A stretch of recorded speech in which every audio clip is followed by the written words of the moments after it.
Hello दोस्तों, स्वागत है आपका बड़के गुरुजी ऑनलाइन टीचिंग में। देखो, आज मैं थोड़ा सा नया सेशन लेके आया हूँ और ये क्या है, आपके राष्ट्रपति पे कुछ क्वेश्चन है। आपके राष्ट्रपति जी भी हैं, आप देख रहे हैं, आपके पूर्व राष्ट्रपति थे। आज का ये सुविचार देखा जाए थोड़ा, इन्होंने क्या कहा था। इन्होंने कहा था कि जब दिमाग कमज़ोर होता है, परिस्थितियाँ समस्याएँ बन जाती हैं, यानी समस्या में आ जाती है ना। परिस्थितियाँ समस्या में आ जाती हैं। जब दिमाग स्थिर होता है तब परिस्थितियाँ चुनौती बन जाती हैं, ठीक है ना भाई।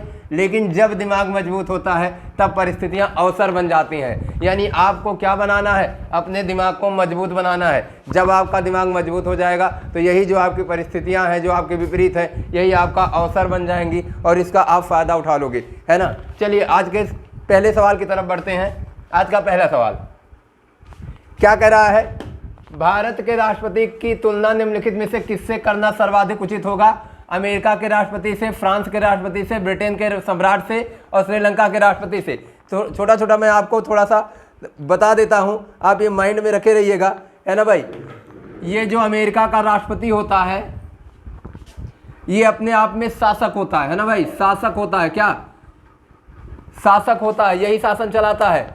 और जो आपका फ्रांस का राष्ट्रपति होता है ये भी एक तरीके से शासक होता है। और जो श्रीलंका का राष्ट्रपति होता है ये भी एक तरीके से शासक होता है।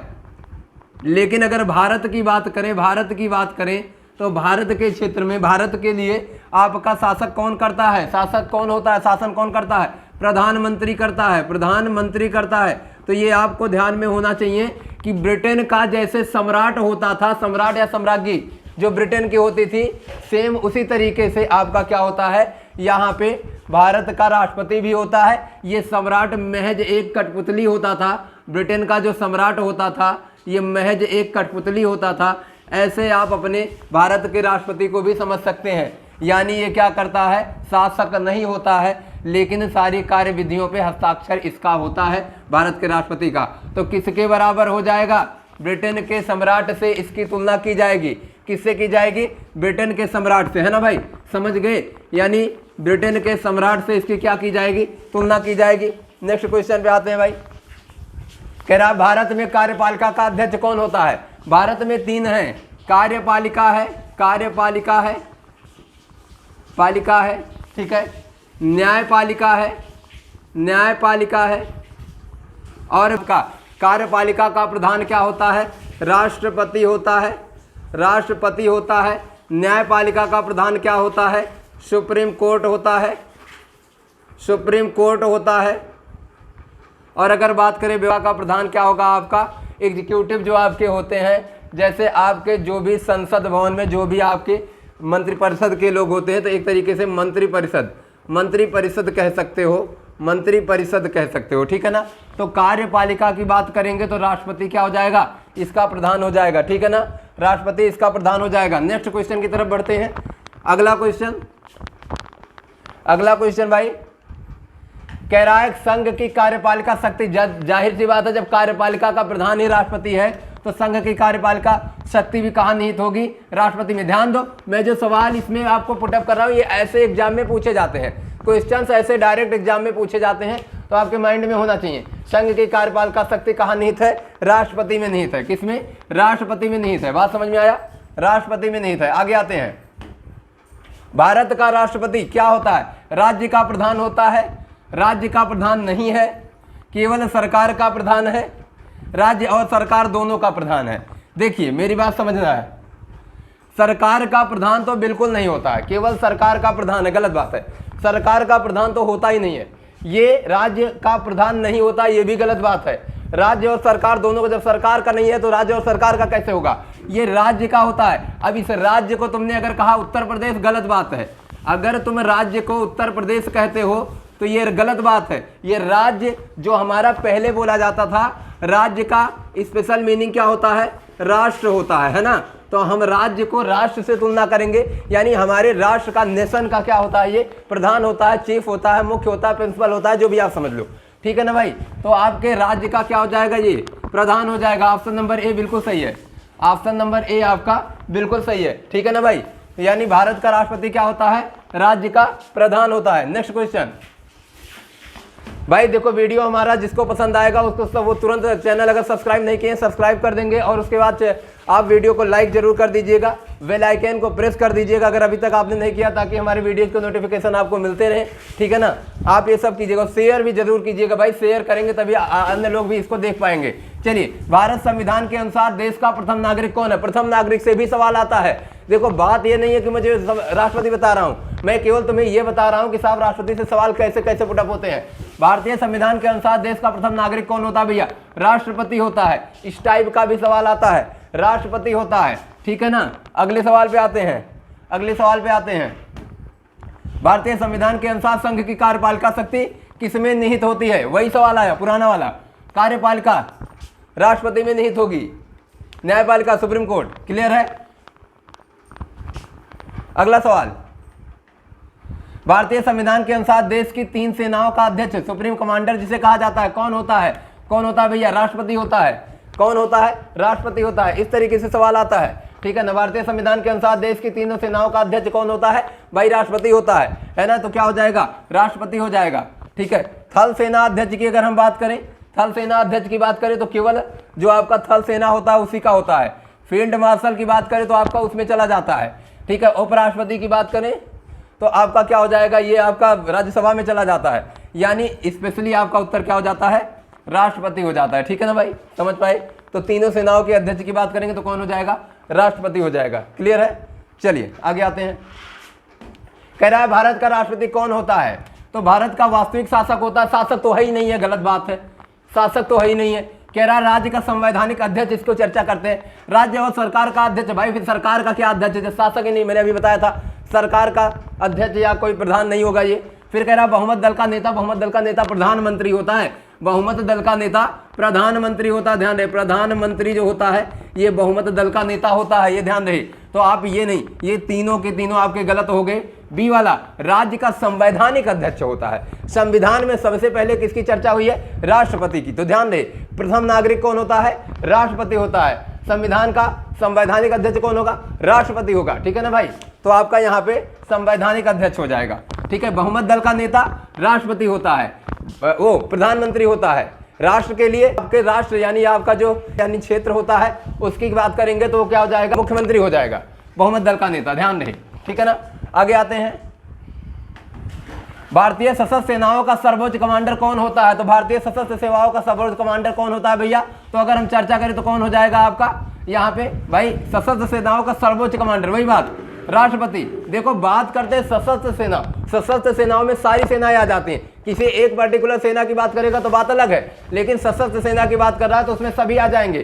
तो क्या हो जाएगा? ये राष्ट्रपति हो जाएगा। प्रधानमंत्री तो होता ही है, कहानी खत्म। रक्षा मंत्री क्या होता है? रक्षा मंत्री होता है, लेकिन सशस्त्र सेनाओं का सर्वोच्च कमांडर नहीं होता, ओनली कमांडर आप रख सकते हैं। सबसे लंबे समय तक सेवारत सेना जैसा कुछ नहीं है। तो आपका क्या हो जाएगा? राष्ट्रपति इसमें सही हो जाएगा। ठीक है ना, राष्ट्रपति इसमें सही हो जाएगा। अगले सवाल पे आते हैं। अगला सवाल, भारत के राष्ट्रपति के लिए आवश्यक योग्यता नहीं है। क्या नहीं है? भारत का राष्ट्रपति होना चाहिए, ये बिल्कुल सही है। क्या नहीं है पूछा, ध्यान देना। भारत का राष्ट्रपति होना, नागरिक होना चाहिए, बिल्कुल सही है। नागरिक नहीं रहेगा तो राष्ट्रपति नहीं बनेगा। 35 वर्ष की से अधिक आयु का हो, 35 वर्ष या 35 वर्ष से अधिक आयु का हो, ये भी ठीक है। चलो अभी देखते हैं। उसमें लोकसभा के सदस्य के लिए निर्धारित सभी योग्यताएं, बिल्कुल लोकसभा के सदस्य के लिए निर्धारित अगर सभी योग्यताएं होंगी तभी ये राष्ट्रपति होगा, अदरवाइज नहीं होगा, ये भी सही है। या करा या संसद के किसी सदन का सदस्य, ऐसा कोई प्रावधान नहीं है, ऐसा कोई प्रावधान नहीं है कि वह व्यक्ति संसद के किसी सदन का सदस्य हो, ऐसा कोई प्रावधान नहीं है ना। राष्ट्रपति कोई भी बन सकता है, कोई भी बन सकता है, बस उसमें लोकसभा या के सदस्य के लिए निर्धारित सभी योग्यताएं होनी चाहिए, है ना।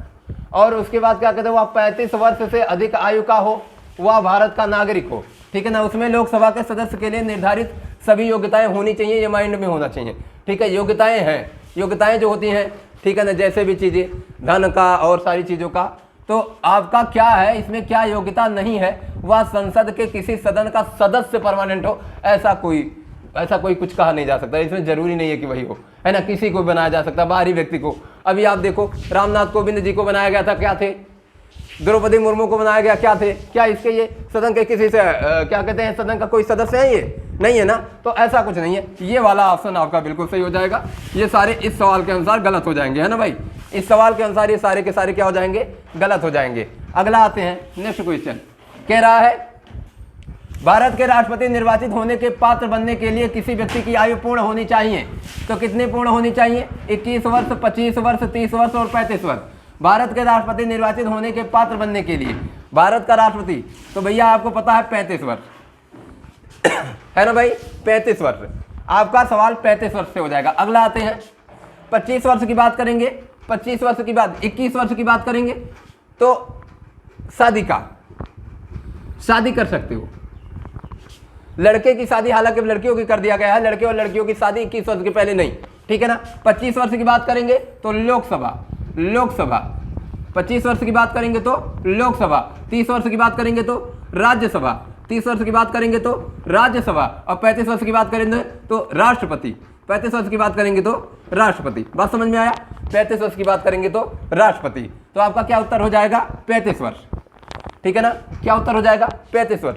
अगले सवाल पे आते हैं, राष्ट्रपति पद के उम्मीदवार के लिए अधिकतम आयु कितनी होनी चाहिए। तो भाई अधिकतम आयु कोई समय सीमा नहीं है, यानी आप कब तक लड़े कोई फर्क नहीं पड़ता, आप कितने वर्ष तक लड़े कोई फर्क नहीं पड़ता, ठीक है ना, लेकिन 35 वर्ष से ऊपर जाने चाहिए। 35 वर्ष से ऊपर में कुछ भी हो तो कोई आयु सीमा नहीं है ना, मरते दम तक राष्ट्रपति बनते रहेंगे, है ना भाई। हालांकि बन नहीं पाता कोई, वो पद के अनुसार लोगों को सीट ही नहीं मिलती है, ठीक है ना भाई, बात समझा। तो कोई आयु सीमा नहीं है, ठीक है ना, कोई आयु सीमा नहीं है, ये माइंड में रखना। Option number D. अगला क्वेश्चन, एक व्यक्ति राष्ट्रपति पद के लिए अधिकतम कितनी बार निर्वाचित, नहीं, जब कोई समय सीमा ही नहीं है, मरते दम तक आपको बनना है तो कितनी बार बनेंगे भाई, कोई समय सीमा नहीं, आप जितनी बार बन जाए, आप जितनी बार बन जाए, कोई समय सीमा नहीं है, क्लियर है ना, कोई समय सीमा नहीं है, बात ध्यान दें, कोई समय सीमा नहीं है। अगला सवाल, राष्ट्रपति पद के निर्वाचन हेतु कौन सी पद्धति अपनाई जाती है। ध्यान देना, पद्धति में राष्ट्रपति आप वोट नहीं दे सकते, आप जनता यानी मतलब आपका भारत का नागरिक जो होता है, सारे भारत के नागरिक आपके क्या करते हैं, वोट नहीं कर सकते, यानी सूची पद्धति ये खत्म, कोई मतलब ही नहीं। संचयी मत पद्धति ये भी कोई मतलब नहीं है। सापेक्ष बहुमत पद्धति ये भी कोई मतलब नहीं है, यानी समानुपातिक प्रतिनिधित्व एवं एकल संक्रमणीय मत पद्धति यही होता है, समानुपातिक प्रतिनिधित्व एवं एकल संक्रमणीय मत पद्धति, ठीक है ना। ऐसे में क्या होता है आपको मैं बता देता हूं, ध्यान देना। पहली चीज में जैसे संसद के जो भी सदस्य हैं, सभी सदस्य जो हैं उनका एक ही वैल्यू होगी, चाहे जो सदस्य हो, इसी को कहा जाता है समानुपातिक प्रतिनिधित्व। मतलब ये नहीं है कि प्रधानमंत्री है तो ज्यादा वैल्यू होगी, ठीक है ना, डिफेंस मिनिस्टर ज्यादा वैल्यू होगी, ऐसा कुछ नहीं है। दूसरा केस है संसद का सदस्य का केस हो गया। दूसरा कह रहा है एकल संक्रमणीय मत पद्धति, है ना, उसमें आपका जो भी नेता होंगे सबको वोट करना होगा, सबको वोट करना होगा, सबको वोट करना होगा, वरीयता के अनुसार माना जाएगा। जिसको पहली वरीयता मिलेगी, पहली वरीयता जिसकी ज्यादा होगी, यानी आपको अगर वोट करना है राष्ट्रपति को, तो आप अगर 3 कैंडिडेट हैं राष्ट्रपति के तो आपको तीनों को वोट करना होगा। पहले किसे चूज करते हैं, दोबारा किसे चूज करते हैं और तिबारा किसे चूज करते हैं, ये ध्यान रहे। तो जिस व्यक्ति को पहली बार लोगों ने चूज किया है उसको काउंट करते हैं, वही राष्ट्रपति बन जाता है, ठीक है ना। यानी राष्ट्रपति चुनाव में कोई हारता नहीं है, ऐसा नहीं होता कि राष्ट्रपति चुनाव में किसको कितना वोट मिला। राष्ट्रपति चुनाव में सबको 100% वोट मिलता है। अगर किसी व्यक्ति विशेष ने किसी एक को वोट किया और दूसरे नंबर पे किसी को नहीं किया तो उसका वोट वैलिड नहीं माना जाएगा, है ना। यानी राष्ट्रपति का एक ऐसा चुनाव है जिसमें सारे के सारे 100% वोट मिलते हैं। जितने वोट डाले गए होते हैं सारे वोट सबको मिलते हैं, बस किसी को पहली वरीयता, किसी को दूसरी वरीयता, किसी को तीसरी वरीयता, तो वरीयता के अनुसार, ठीक है ना। तो एकल आपका संक्रमणीय मत पद्धति, ठीक है ना, बात समझ में आया, क्लियर हुआ। तो समानुपात यानी अगर सांसद का वोट है तो जिस अनुपात में सबका है, अगर आपका एमएलए का वोट है यानी आपका विधायक का वोट है तो जिस अनुपात में है सबका समान अनुपात, ठीक है ना। चलो अगले क्वेश्चन पे आते हैं। राष्ट्रपति पद के चुनाव संबंधी विवाद को किसी निर्देश से किया जाता है। देखो राष्ट्रपति पद का अगर चुनाव हुआ, कोई मैटर फंस गया तो सीधे सीधे वो कहां चला जाएगा, कहाँ चला जाएगा? राष्ट्रपति पद के चुनाव संबंधी विवाद को ये सीधे सीधे उच्चतम न्यायालय को चला जाएगा। ये ध्यान दें, सीधे सीधे कहाँ चला जाएगा? उच्चतम न्यायालय को चला जाएगा। उच्चतम न्यायालय इसमें जो भी करेगा वही डिसीजन लेगा। निर्वाचन आयोग का इसमें कोई रोल नहीं है, ये ध्यान रहे। निर्वाचन आयोग का इसमें कोई रोल नहीं है। उच्चतम न्यायालय जो भी घटनाक्रम होगा, अगर कोई समस्या आती है तो सीधे सीधे ब्यौरा कहाँ पहुंचेगा? उच्चतम न्यायालय में ये डिसीजन करेगा, ठीक है ना। तो ये डिसाइड करेगा कि कैसे क्या होना है। चलिए आगे आते हैं। राष्ट्रपति के चुनाव के लिए प्रस्तावक एवं अनुमोदकों की कम से कम कितनी संख्या होनी चाहिए? ध्यान रहे, प्रस्तावक और अनुमोदक 50-50 के होने चाहिए, ये माइंड में होना चाहिए। 50-50, 50-50, यानी प्रस्तावना रखने वाले प्रस्तावक भी 50% होने चाहिए और अनुमोदक करने वाले भी क्या होंगे चाहिए? 50। तो 50-50 का अगर होगा तभी काम बन पाएगा। 50 लोग उधर के, 50 लोग इधर के। आगे आते हैं। भारत का राष्ट्रपति निर्वाचित होने के लिए निम्नलिखित में से कौन सी बात अयोग्यता मानी जाती है कि आप अयोग्य हैं? भारत का नागरिक हो, सही है। 35 वर्ष की आयु पूर्ण कर चुका हो, सही है। लोकसभा का सदस्य निर्वाचित होने के लिए अरे ये वही वाला पुराना वाला हो गया, लेकिन थोड़ा सा बदले हैं, थोड़ा सा। भारत का नागरिक हो, सही है। 35 वर्ष की आयु पूर्ण कर चुका हो, सही है। लोकसभा का सदस्य निर्वाचित होने के लिए अरहित हो, यानी अरहित का मतलब अर्हता रखता हो, सही है। फिर कह रहा है कोई लाभ का पद ग्रहण किए हुए हो। अगर लाभ का पद है साहब तो आप भारत के राष्ट्रपति नहीं हो सकते, यानी उस समय आपको किसी लाभ के पद पे नहीं होना चाहिए। राष्ट्रपति का इलेक्शन लड़ने के लिए आप जो भी काम कर रहे हैं, आप जिस भी पद पे है, उस पद को आपको पहले त्यागपत्र देना होगा और उस पद को त्यागपत्र दे करके तब आप राष्ट्रपति का चुनाव लड़ सकते हैं। किसी लाभ के पद पे नहीं होना चाहिए। लाभ के पद ग्रहण किए ना हो, है ना भाई। अगर नहीं रहेंगे तभी माना जाएगा, नहीं तो यही गलत हो जाएगा। आपका ये गलत है, ऐसा नहीं होना चाहिए, ठीक है ना। ऐसा नहीं होना चाहिए, ठीक है ना, यही आपका गलत हो गया। आगे आते हैं। भारत में राष्ट्रपति का चुनाव किया जाता है प्रत्यक्ष निर्वाचन द्वारा। देखो, एकल हस्तांतरित मत पद्धति द्वारा, अनुपातिक मत प्रणाली द्वारा, खुला बैलेट प्रणाली द्वारा, प्रत्यक्ष निर्वाचन। एक मिनट, सॉरी, प्रत्यक्ष नहीं होता भाई, अप्रत्यक्ष होता है। अब समझो, खुला बैलेट प्रणाली द्वारा, अनुपातिक मत प्रणाली, एकल हस्तांतरित मत पद्धति नहीं, अनुपातिक मत प्रणाली द्वारा भारत में राष्ट्रपति का चुनाव किया जाता है। प्रत्यक्ष निर्वाचन द्वारा प्रत्यक्ष निर्वाचन नहीं होता है, अप्रत्यक्ष निर्वाचन होता है। एकल हस्तांतरित नहीं होता है, ठीक है। आपका अनुपातिक मत प्रणाली होता है, अनुपात के अनुसार देखा जाता है। खुला बैलेट नहीं होता, इसमें बैलेट वगैरह नहीं पड़ता। तो आपका ऑप्शन नंबर सी सही हो जाएगा, अनुपातिक मत प्रणाली द्वारा, ठीक है ना। अनुपातिक मत पद्धति अभी थोड़ी देर पहले आपने पढ़ा था, ठीक है ना। अगर एक क्वेश्चन की आपकी चर्चा करें तो आपको यहाँ पे मैं दिखाता हूँ, ये देखो, अनुपातिक प्रतिनिधित्व एवं एकल संक्रमणीय मत पद्धति है। और यहाँ पे क्या दिया है, जरा देखना। यहाँ कह रहा है एकल हस्तांतरित नहीं, संक्रमणीय है, हस्तांतरित नहीं है। तो आपका ये गलत हो जाए, अनुपातिक मत प्रणाली सही हो जाएगा, ठीक है ना। क्लियर है आपका ये। फिर आगे, राष्ट्रपति पद का चुनाव संचालित किया जाता है तो कैसे? लोकसभा अध्यक्ष द्वारा, प्रधानमंत्री द्वारा, निर्वाचन आयोग द्वारा, संसदीय मामलों के मंत्री द्वारा। देखिए, संसदीय मामलों के मंत्री का कोई मतलब नहीं है, प्रधानमंत्री का कोई मतलब नहीं है। लोकसभा अध्यक्ष को आप छोड़ दीजिए, यानी निर्वाचन आयोग द्वारा कर दीजिए, है ना। राष्ट्रपति का चुनाव संचालित, चुनाव को जो संचालित करेगा वो आपका निर्वाचन आयोग ही करेगा। अब कह रहा है संसदीय मामलों के मंत्री द्वारा, कोई मतलब नहीं है। फिर कह रहा लोकसभा अध्यक्ष द्वारा। राष्ट्रपति का देखो, चुनाव जो भी होगा उसमें ये, लेकिन चुनाव से रिलेटेड कोई अगर प्रॉब्लम आती है राष्ट्रपति को लेकर के तो सुप्रीम कोर्ट जाएगा। तो आपका क्या हो जाएगा, निर्वाचन आयोग द्वारा, ठीक है ना। निर्वाचन ही हो रहा है तो निर्वाचन आयोग द्वारा। तो ऑप्शन नंबर आपका सी सही हो जाएगा। क्लियर है ना।